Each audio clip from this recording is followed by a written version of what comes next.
So I'm going to go and fill her up with some fuel and park her up until me and the wife's got a day off together, and I'll go and take her on a wee tour, see how we get on. I'll maybe even go and look at some of these bikes for sale. Ooh. Now, somebody's taking the baffles out of this one, so it sounds a bit... You know what I like about it? Look at it, absolutely fantastic. You got your trip meter, you can change that. You got your average kilometres per litre and your range, time. Awesome. Anyway, let's start her up.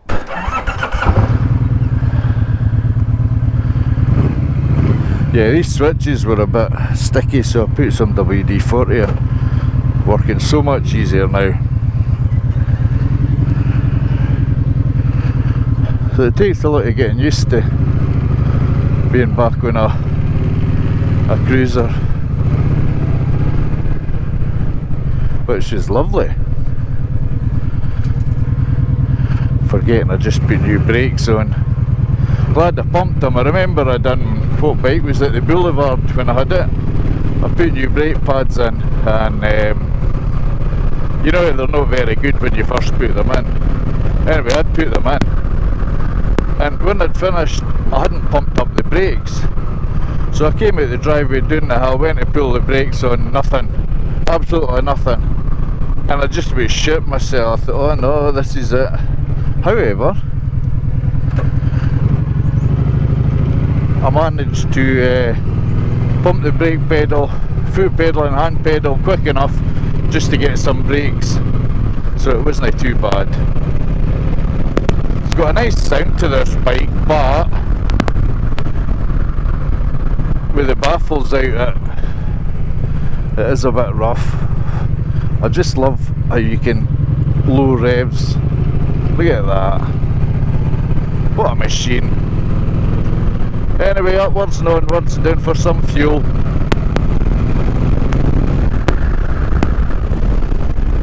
This has got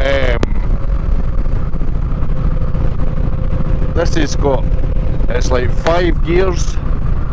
Plus it's got an overdrive, not a 6 gear but an overdrive. It tells you it's overdrive when you change into it.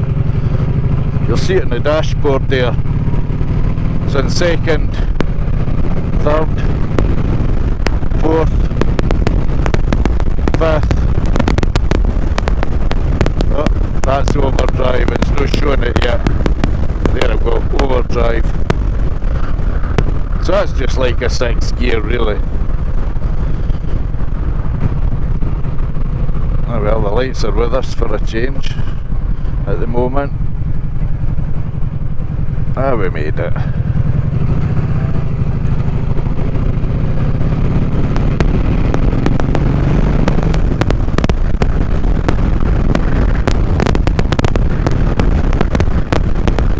Yeah, you don't need a lot of revs to ride this thing. Look at that, it's just sitting just a wee bit over 1,500 revs at 80 kilometres an hour. Just ticking over, and if you crank the throttle right up, I wouldn't do it because you don't want to break the speed limits, but if you crank the throttle, she'll shoot from 80 up to 120, 140 just in seconds. She really does go like a rocket.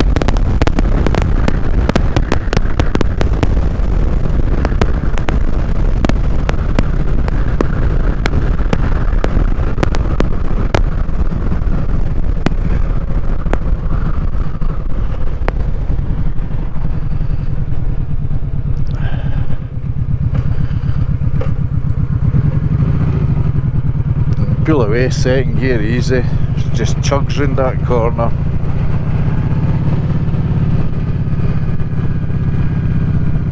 Actually, what time is it? 3:50.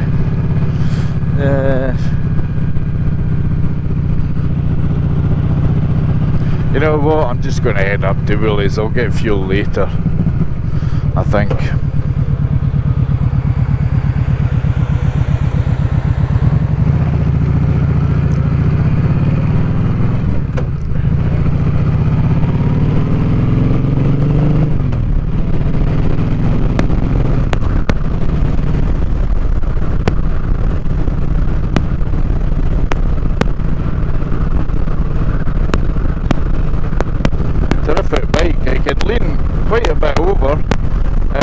was it the other day with the wife, and we were coming back from Bacchus Marsh, and there's a couple of new roundabouts in that road. We went round one of them, and the foot peg scraped.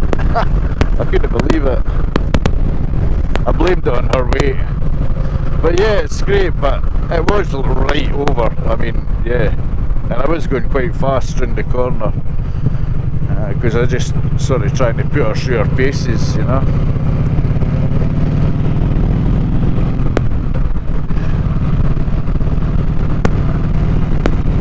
But yeah, she's a good machine. It's a shame you just can't buy these bikes now.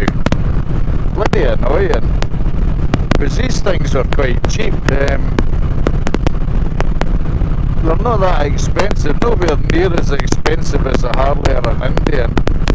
You know, if I could go out tomorrow and buy a brand new one off a shelf, I would do it, but you can't get them, and I think it's all to do with this bloody European, whatever it is, emissions and all that shite. I think that's what it's for. It's going to cost too much to try and make these bikes, and yet Harley can do it, and Indian can do it. I don't know why Kawasaki can't do it, unless they've just decided not to sell them in Australia because there's not the market for them. And to be honest, yeah, I don't know why, because like you can buy a new Harley Bagger, you know, this size, quite easily. And you'll pay $40,000, $50,000, $60,000. That's about like £25,000 upwards. Yeah, and yet that's off the shelf. You get it from, you know, with all the gear on it, it's about 23 to 25,000. So yeah. Even the Suzuki Boulevard, you know, when I bought mine brand new a few years ago now, it was 18,000, brand spanking new, and you couldn't get a new Harley for under 25,000 of any type, and yet, unless you wanted a 500 of course, and yet, now the Boulevards went up to about 20,000, maybe 21, I can't remember offhand. But even then, it's still not a lot of money. But then I suppose it's all to do with the cost of building, because if we didn't pay that money for the new Harleys and nobody bought them, then Harley would go bust. It would be another company lost. So what do you do, eh? What do you do? Do you keep paying the money for them? I suppose Harley Davidson's got like a cult following. You know, I'd never knock a Harley Davidson. I actually like them. They're a really nice bike. And the V-twin engine, you know, because of the angle of the V-twin, it gives that unique sound. It just fires completely different from any other bike that's on the market. God, these lights take forever. Yeah, it fires completely different, you know, like this Kawasaki, you can hear it, bum bum bum bum bum bum, you know, the fires take turnabout, the cylinders take turnabout firing, and yet Harley Davidson doesn't go pop pop pop pop, it goes pop pop bang, pop pop bang, pop pop bang. It's hard to explain why it does it. It's just the way, not watch my speed, it's just the way the V-twin engine's set up.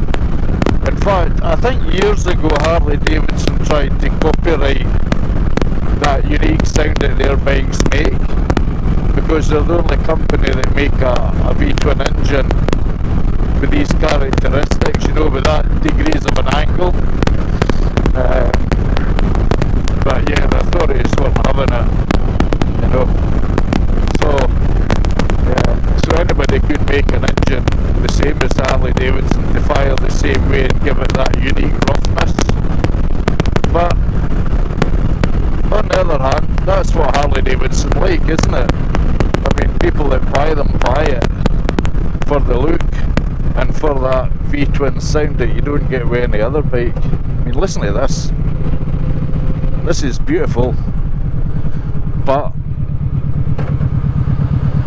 like all V-twins, nothing makes the same noise as the Harley. They're pretty unique. I think Indian V-twins, I think the angle, the degrees that they're built at, they're probably very similar to the Kawasaki. That's a nice bike as well, Indian. I would have one of them. Actually, I would have any bike, to be quite honest. I don't know why people have to say, oh, this is a better bike than that, you know, because, yeah, if you look on the internet and you see these people that do reviews for bikes, and here we go, they do reviews for bikes, and they'll do a review or you know, the difference between this bike and that bike, and they'll stick something like a V-twin in with a you know, a parallel twin and try and say, oh, the difference between this and this is a better bike, and realistically it's all bollocks. You know, every bike's individual, no bikes are built the same. You know, every manufacturer has different engines from the other, different ratings of power. Some are more for horsepower, some are more for torque.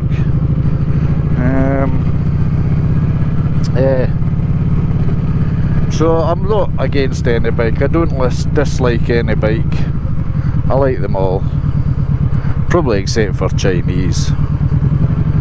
You know, they're cheap rubbish, and if they keep putting out cheap rubbish and people keep buying them, how are we going to get rid of them? So if people buy cheap rubbish like that, you know, the better ones don't sell. However, that's me at Woolies. I'll go and get my stuff for making my fajitas tonight, and I'll catch you all in a bit.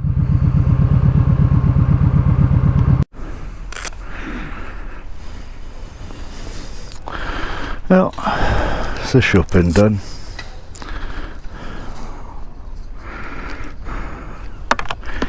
Now, to head back, pick my feet up for the rest of the day with this fine beast. The only thing is with my KTM, I could quite easily bump up and down pavements, very easily, but with this you can't.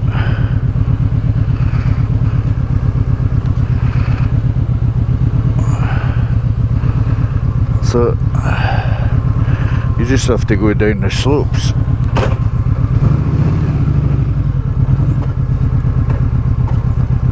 Like this.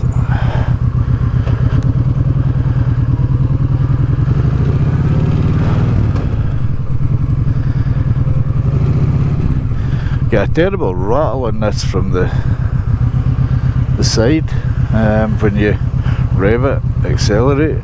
I think it's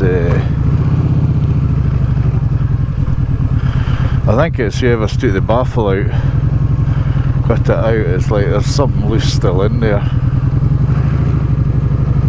Hear it there. Don't know if you can hear it or not.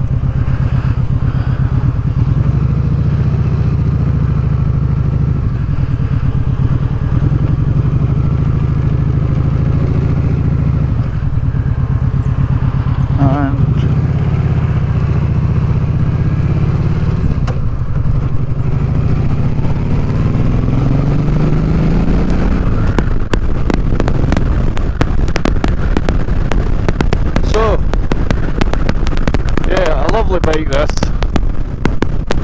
I definitely think I'll be going for another cruiser type bike or bagger. I really do like this. The weight is okay when you're on your own. When you got somebody on it, it is a bit heavy, but I mean, it's not like when you're riding, you know, you didn't feel weight on it. You go around corners, you don't feel weight on it. It's just when you stop, that initial stop, you know, if you didn't stop nice and smoothly, like just that last minute using your back brake, because sometimes when you pull up to a stop, if you're a wee bit harder on your front brake, the bike can tend to sort of wallop over to one side. And when you've got a big heavy bike like this, when it does that, you know, it turns your steering and then you could just about fall off the damn thing. I've seen that happen with a lot of people. So I find with these big bikes, when you're coming up to a junction, any kind of junction, just slow it right down. Slow it right down, use your brake, use your front and your back brake, front brake mostly. But when you're pulling up like this, just do it slowly. And if you have to stop, use your back brake and it won't throw your steering to one side. And when you're taking off, and I've seen hundreds of people do this, they do what they call the penguin walk. What am I going into first for? The penguin walk. You know, and they got somebody on the back and they're taking off and their feet are you know, pedalling along the road till they pick up speed. It's like they're scared of the bike. You can't do that. It just shows, I think, a wee bit of incompetence. You're riding a big bike. So when you ride a big bike, you know, you should have one foot on the ground. If you got somebody in the back, when you take off, you just take off as normal. Just get the bike bloody going. None of this pedalling along in case, because you're scared that it's going to tip over or anything. Just get the damn thing going and it'll be fine. Now, here we go. That's fine for parking. Give it a lock up as well. 1 second. Always like to lock all my bikes up, you never know who's going around. Mind, I've got security lights everywhere, I've got alarms everywhere. I mean, through the day or at night, if somebody steps off the pavement into my driveway, everything goes on. It gives me a bloody fright. Anyway, that's all for today. I hope you found this entertaining, and I'll catch you later. Bye for now. Yep, she's clean. You know what, I might just go for fuel. Not that I need to, but just for another run in old Kwakisaki.